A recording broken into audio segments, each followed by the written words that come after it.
हरे कृष्णा।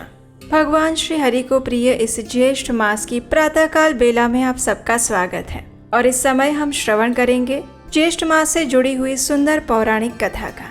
इस कथा श्रृंखला की पिछली कड़ी में हमने सुना था विद्यापति ब्राह्मण और शबर दोनों ने भगवान जगन्नाथ के नीलमणिमय सुंदर स्वरूप का दर्शन किया और इसी पुण्यमयी चर्चा करते हुए दोनों सो गए। आइए अब आज की आगे की कथा का श्रवण करते हैं। इस प्रकार भगवान की चर्चा करते हुए ब्राह्मण और शबर दोनों सुंदर स्थान में पल्लव बिछी हुई शैया पर सो गए।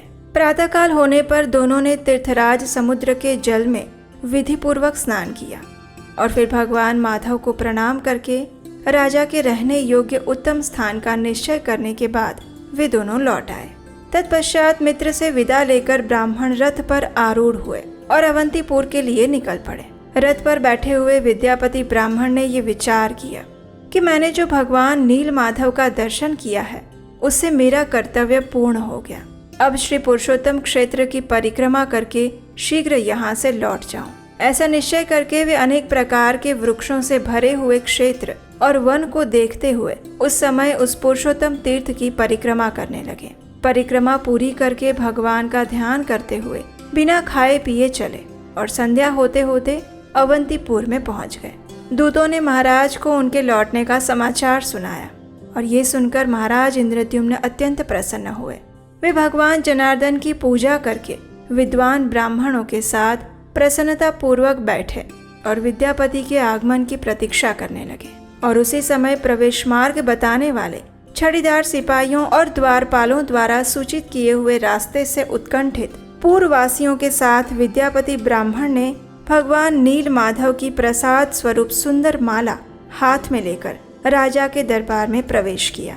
उन्हें देखकर राजा सिंहासन से उठकर खड़े हो गए और उनके पास गए और फिर इस प्रकार कहने लगे, विद्यापति, आज मेरा जीवन, जन्म और कर्म दोनों ही दृष्टियों से सफल हो गया, क्योंकि इस समय मैं यहाँ प्रसाद माला के रूप में साक्षात माधव का दर्शन कर रहा हूँ। संसार के समस्त पापों का विनाश करने वाली भगवान विष्णु के मस्तक पर चढ़ी हुई इस दिव्य माला को मैं प्रणाम करता हूँ। जिनके चरण कमलों की धूलि को अपने मस्तक में लगाकर ब्रह्मा इत्यादि देवताओं ने महान ऐश्वर्य प्राप्त किया है, उन भगवान विष्णु के श्री अंगों में लगे हुए उज्जवल अंगराग से संयुक्त पुष्पों की आधारभूत इस सुंदर माला को मैं प्रणाम करता हूँ।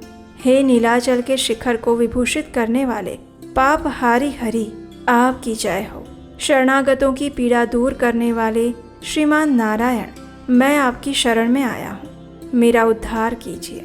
अश्रु गदगद वाणी से इस प्रकार कहते हुए राजा इंद्रद्युम्न ने धरती पर मस्तक रखकर भगवान को प्रणाम किया। उस समय उनके अंग अंग में रोमांच हो आया। वे विद्यापति ब्राह्मण भी समस्त पापों से रहित होकर भगवान माधव का ध्यान करते हुए राजा के सम्मुख उपस्थित हुए और इस प्रकार कहने लगे, अपने तेज से संपूर्ण लोगों के पापों का निवारण करने वाले परम बुद्धिमान नीलाचल शिखर निवासी भगवान श्री माधव आप पर सदैव अनुग्रह करें। ऐसा कहकर विद्यापति ने वो माला राजा इंद्रद्युम्न के गले में डाल दी। राजा ने भी उठकर अपने हृदय पर लटकती हुई माला को देखकर ऐसा माना कि इसके रूप में साक्षात भगवान लक्ष्मीपति मेरे हृदय में आ गए हैं। फिर दोनों हाथ मस्तक पर जोड़कर उन्होंने अपने नेत्र कुछ बंद कर लिए और आनंद के आंसुओं से गदगद कंठ होकर श्री हरि का इस प्रकार स्तवन करने लगे। राजा इंद्रद्युम्न ने कहा, समस्त संसार की सृष्टि, पालन और संहार रूपी शिल्प के कारीगर, आपकी जय हो। अपने विश्वरूप के रोम रोम में लीला से ही असंख्य ब्राह्मणों का भार धारण करने वाले हे नारायण, आपकी जय हो। हे प्रभु, आप सबके अंतर्यामी और शरणागतों का दुख दूर करने वाले हैं।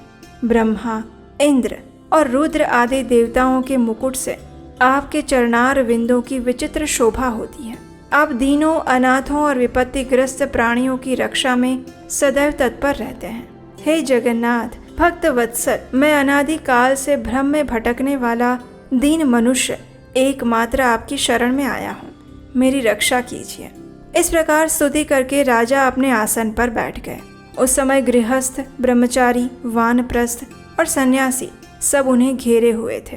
राजा ने अत्यंत आदर पूर्वक विद्यापति का पूजन किया और अपने सामने चौकी पर बिठाकर आदि से ही कुशल समाचार पूछा। पुरुषोत्तम क्षेत्र के महात्म्य, नीलमणि विग्रहधारी भगवान विष्णु की महिमा और स्वरूप के विषय में भी प्रश्न किया। और तब विद्यापति ने अपने अनुभव में आए हुए शबर द्वीप में प्रवेश से लेकर समुद्र में स्नान करने तक पुरुषोत्तम क्षेत्र संबंधी संपूर्ण वृत्तांत को विस्तार पूर्वक कह सुनाया। नीलाचल पर चढ़ना, नील माधव का दर्शन करना, रोहिणी कुंड में स्नान करना, कल्प वृक्ष की महिमा, नृसिंह आदि स्वरूपों की प्रतिष्ठा, 8 शिव और 8 शक्तियों की स्थिति, रथ से घूमकर देखी हुई पुरुषोत्तम क्षेत्र की लंबाई और चौड़ाई, इन सब का क्रमशः यथावत वर्णन कह सुनाया।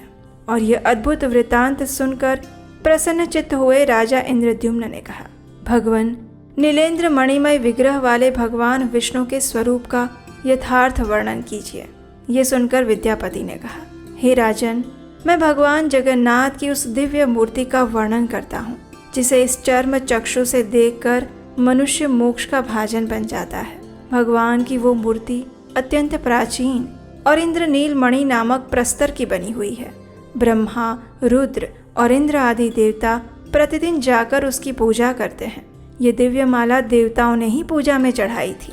हे राजन, ये ना तो कभी मलिन होती है और ना कभी इसकी सुगंध कम होती है। भगवान के दिव्य उपहार में आए हुए प्रसाद के भक्षण करने से मेरे समस्त पाप क्षीण हो गए हैं। मैं देवताओं के समान अलौकिक तेज से संपन्न हो गया हूँ। क्या आप इस बात को देख रहे हैं? महाराज, वहाँ भोग और मोक्ष दोनों एक साथ स्थित हैं। वृद्धावस्था, रोग और शोक आदि दुखों का वहाँ अत्यंत अभाव है। उस तीर्थ में विकसित नील कमल के सदृश विशाल नेत्रों वाले साक्षात भगवान जगन्नाथ प्रसन्न वदन से विराजमान है, जो शरणागतों को अमृतमय मोक्ष प्रदान करते हैं। ये सुनकर राजा इंद्रद्युम्न ने पूछा, हे द्विजश्रेष्ठ, जन्म से लेकर कुछ काल पहले तक तो आप पुरुषोत्तम क्षेत्र में कभी गए भी नहीं थे, फिर आपने वहाँ के दिव्य वृत्तांत को कैसे जान लिया? तब विद्यापति ने कहा, हे राजन, मैं संध्या के समय पुरुषोत्तम तीर्थ में भगवान नीलाचल वासी विष्णु के समीप पहुंचा था। उस समय वहाँ दिव्य सुगंध युक्त वायु चल रही थी। आकाश मार्ग में देवताओं का सम्मिलित शब्द सुनाई पड़ता था। वहाँ विश्वावसु नामक शबर मेरा मित्र है। उसने दिव्य उपहार, भोजन और ये माला मुझे प्रदान की थी। कभी मलिन न होने वाली ये बहुमूल्य माला लक्ष्मी तथा राज्य का सुख प्रदान करने वाली है। ये दरिद्रता और पाप का संहार करने वाली है, इसलिए इसे आपके योग्य समझकर मैं यहाँ ले आया हूँ। भगवान विष्णु का वो उत्तम क्षेत्र सभी ओर से घने जंगलों से व्याप्त है। नीलाचल उसकी नाभि है। लंबाई और चौड़ाई में वो 5 कोस का बताया गया है। तीर्थराज समुद्र के तट पर उसकी स्थिति है और वो सभी ओर से सुवर्णमयी बालुका द्वारा आवृत है। पर्वत के शिखर पर एक बहुत ऊंचा वट वृक्ष है जो प्रलय काल में भी स्थिर रहता है और उसकी लंबाई 1 कोस की बताई गई है। वो फूल और फल से रहित और पल्लवों से सुशोभित है। सूर्य के हटने पर भी उसकी छाया में कोई परिवर्तन नहीं आता। उसके पश्चिम में रोहिण नाम से प्रसिद्ध कुंड है।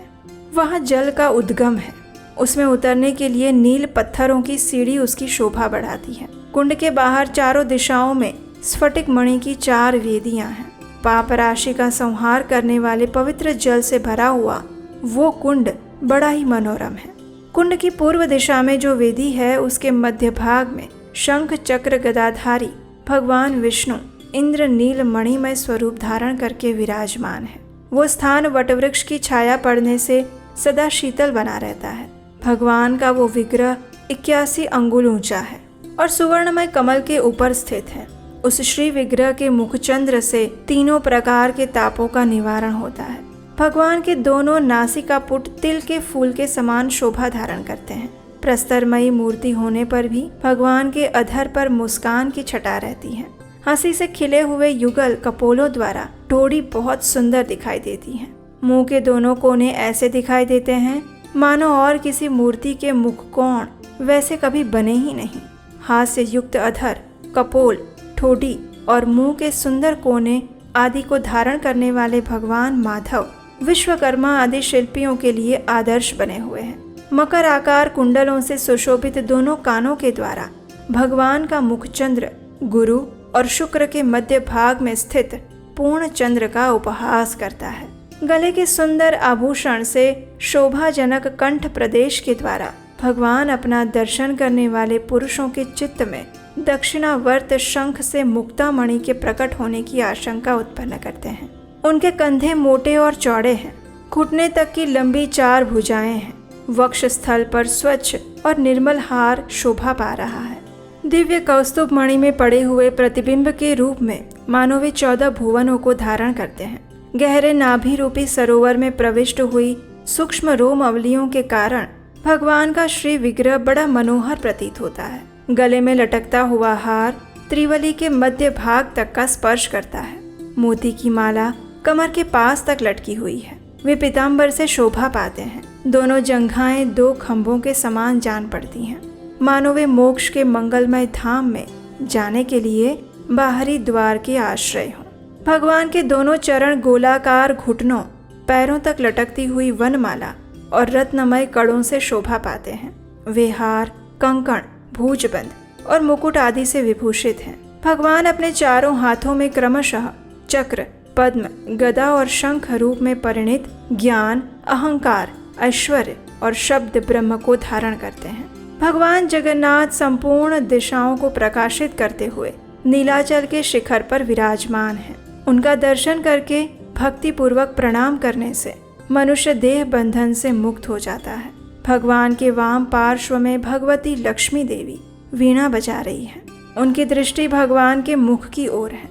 वे संपूर्ण लावण्य का निवास और समस्त अलंकारों से विभूषित है। जगत के पिता और माता भगवान विष्णु और भगवती लक्ष्मी दोनों उस पर्वत पर निवास करते हैं। मैंने उन दोनों का दर्शन किया।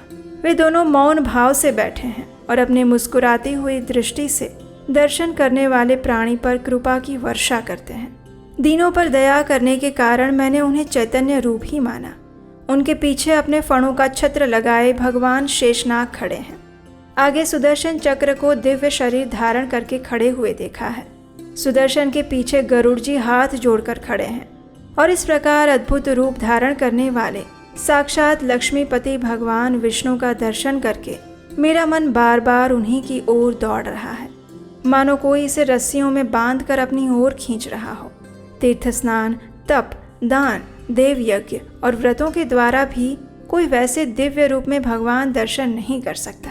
जो लोग निर्मल आकाश की भांति प्रतीत होने वाले नील विग्रह पुरुषोत्तम तीर्थ निवासी भगवान विष्णु का ध्यान करते हैं, वे सब प्रकार के बंधनों से रहित होकर भगवान विष्णु के धाम में प्रवेश करते हैं। जिसने नीलाचल नाथ भगवान का दर्शन कर लिया है, वही दानी, वही यज्ञकर्ता, वही सत्यवादी, वही धर्मात्मा, वही संपूर्ण गुणों से श्रेष्ठ और समस्त जगत में महान है। हे राजन, वहाँ जगदीश्वर माधव के जो सेवक हैं, उन्हीं से मैंने भगवान के इस महात्मा का परिचय प्राप्त किया। वह आदि सृष्टि की परंपरा से चला आता हुआ पुरातन और सुप्रसिद्ध आख्यान सुनकर मैं यहाँ आया हूँ। हे राजन, आपकी आज्ञा से श्री पुरुषोत्तम का दर्शन करके वहाँ का सारा वृत्तांत मैंने आपको अब कह सुनाया। अब आपकी जैसी इच्छा हो वैसा ही कीजिए। इतना कहकर विद्यापति चुप हो गए और उसके बाद राजा इंद्रद्युम्न अत्यंत प्रसन्न हो गए और फिर उन्होंने कुछ निर्णय लिया। और वो क्या था, वो हम सुनेंगे इसी ज्येष्ठ मास कथा श्रृंखला की अगली कड़ी में। उसे सुनने के लिए देख लीजिए, आपके अपने चैनल को याद से सब्सक्राइब कर लीजिए, इस वीडियो को लाइक करके शेयर कीजिए और हमारे व्हाट्सएप कम्युनिटी ग्रुप के साथ भी जुड़ जाइए। लिंक नीचे डिस्क्रिप्शन बॉक्स में है। और हम आपसे मिलेंगे इसी कथा श्रृंखला की अगली कड़ी के साथ कल प्रातःकाल। हरे कृष्ण।